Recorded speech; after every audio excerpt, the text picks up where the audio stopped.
welcome to another edition of the Nightly News. I'm Chris Lee here with LPNN, bringing you all the news that is news, and none of the news that isn't, most of the time.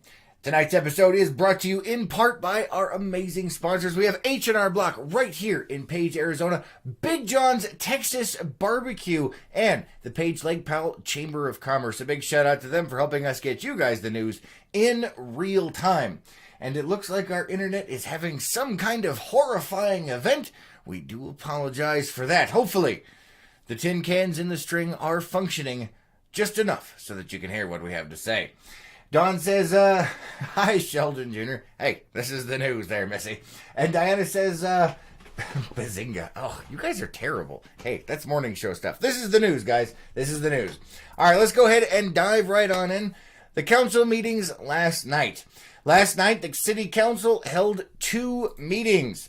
During the first meeting, the city council discussed the council's strategic priorities for the city, and the main focus of attention was housing.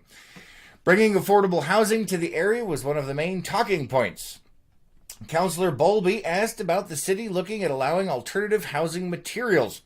Additionally, it was asked what the city can do to incentivize builders to build homes. Councilor Cormier stated that his worry is that homes will be turned into VRBOs rather than homes to address the city's housing shortage, and would like for the city to look into options that ensure the homes won't be turned into VRBOs. City Manager Michael Celaya asked the council for their thoughts on the city purchasing property to provide housing for city personnel, specifically police officers and firefighters. Police Chief Sanders and Fire Chief Reed both spoke about applicants that had been offered positions but had to decline the offers due to the cost and scarcity of the current housing market.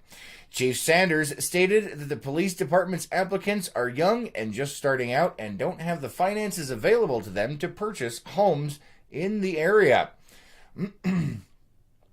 Chief Reed stated that the fire department has had to adjust schedules to allow for some of their personnel to live in outlying areas such as Bigwater and Greenhaven, which has placed a strain on their personnel resources and would be catastrophic if there is a large emergency that requires all personnel.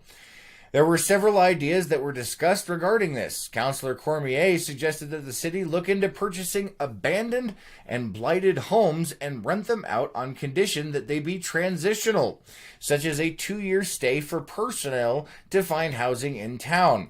He also stated that in some areas, having an officer living in the neighborhood may actually help in reducing crime in that area. During the second meeting, several items were discussed.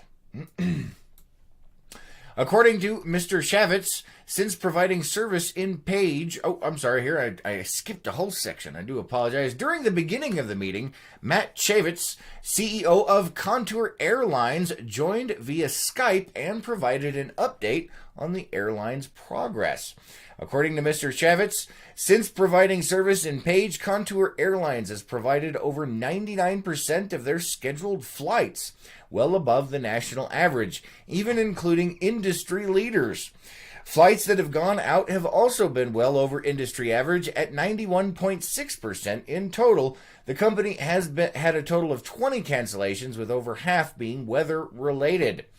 Mr. Shavitz did say that the company has been speaking with another airline for an interline agreement that will enhance the service.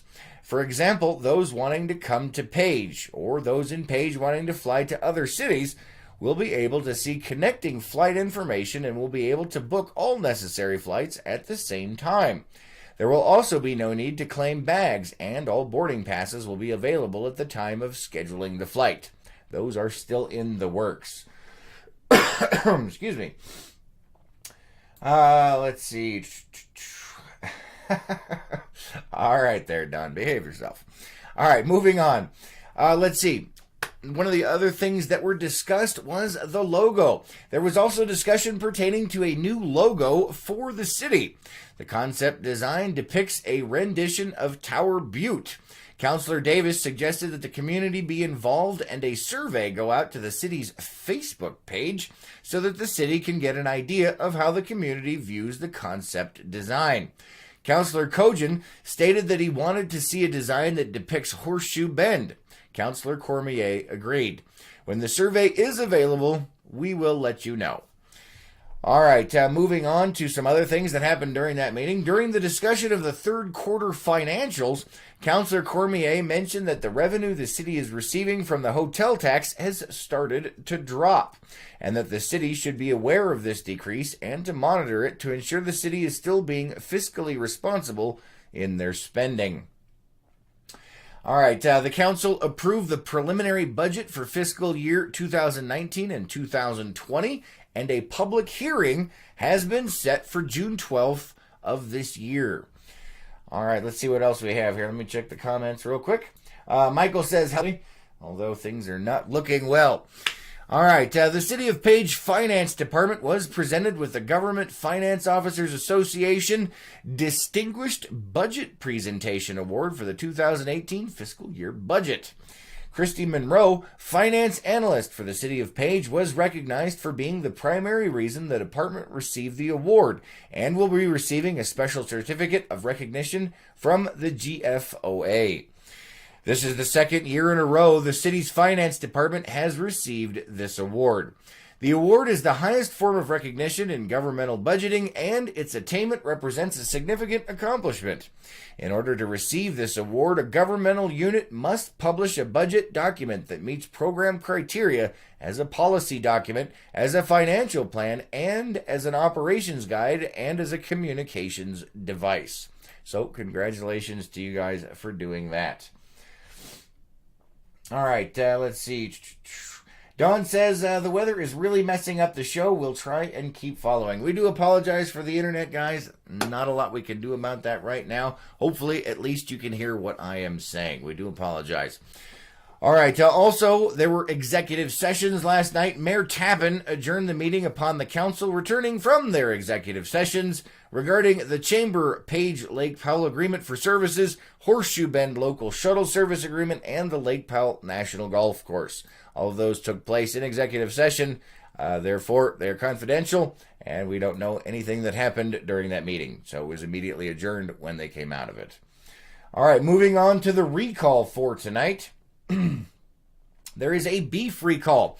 Before you start grilling those hamburgers and steaks this weekend, make sure they are not part of the most recent beef recall. Yesterday, the USDA's Food Safety and Inspection Service announced that Aurora Packing Company in Illinois is recalling over 62,000 pounds of beef that may be contaminated with E. coli. The meat was packaged at the Aurora Packing Company in North Aurora, Illinois on April 19th, but was shipped to retailers and distributors nationwide. The products that are being recalled have the establishment number 788 inside the USDA mark of inspection. The recall includes 46 different products and includes cuts such as ribeye and skirt steak, ribs, and brisket. The FDA is concerned that people may have some of the recalled meat in their freezers as people like to freeze cuts for future use. The possible contamination was discovered after random sample testing during traceback activities. The USDA has stated there have been no reported illnesses related to this recall. We do have an article up on our website at lakepowellnews.com if you guys want to get the specifics on that beef recall and find out exactly what's going on with that. All right, let's see what else we have here. Ann says, your video is skipping. Yes, it is. The internet is being atrocious tonight. We do apologize, guys. Hopefully, at least our voice is coming through. Right now, on my monitor where it shows what's going on, we're at least 4 minutes behind schedule, and it keeps jerking every once in a while. So, let's continue on here. Events. Things that are coming up here soon. The Canyon King Pizzeria is now under new ownership and management. Join us tomorrow night live on location at 6 p.m. for their grand opening and ribbon cutting ceremony. We will be speaking with Mr. Chris Shores about the history of the iconic landmark, the menu, and everything that is new. All new management, all new people. It's going to be amazing down there, guys. If you want, come on down there and join us and check it out. Or join us here live while we're broadcasting. And hopefully the internet is working better than it is tonight.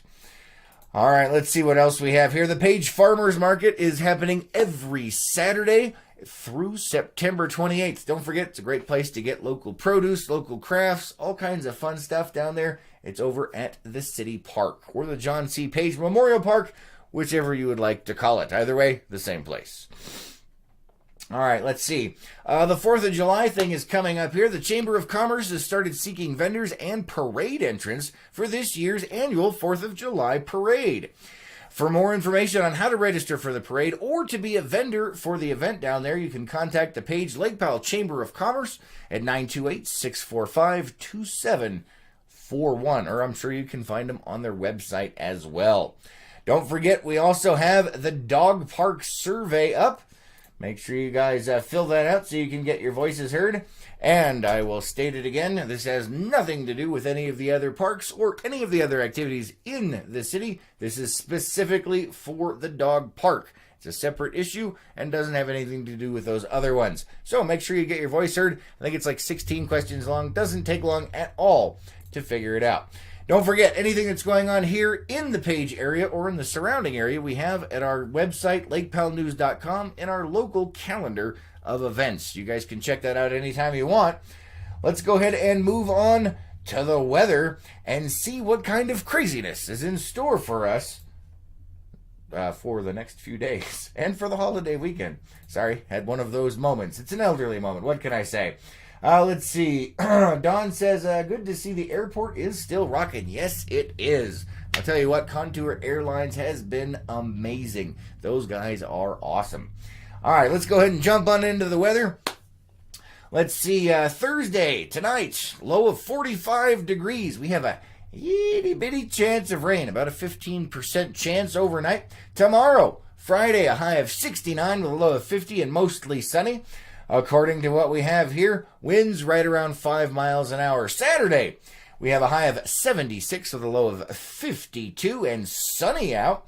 And it looks like a 1% chance of rain early in the morning with a 0% for the rest of the day. On Sunday, mostly sunny with a high of 75 and a low of 52. And it looks like the rain will stay away until around 7 o'clock at night, where we get up to about a 1% chance of rain. And on Monday, Memorial Day, we have a high of 63 with a low of 47 and rain. And if you look here, let's see, can you guys see that? Yes, it looks like it's coming through. On Sunday, starting at approximately 9 a.m., those winds are picking up to closer to 15 miles an hour. So if you're out on a lake, be aware there is going to be some wind out there on Sunday. Looks like on Saturday, those winds will jump up to about 10 miles an hour right around 2 o'clock in the afternoon. But for the lake, it's kind of normal. All right, let's see what else we have here.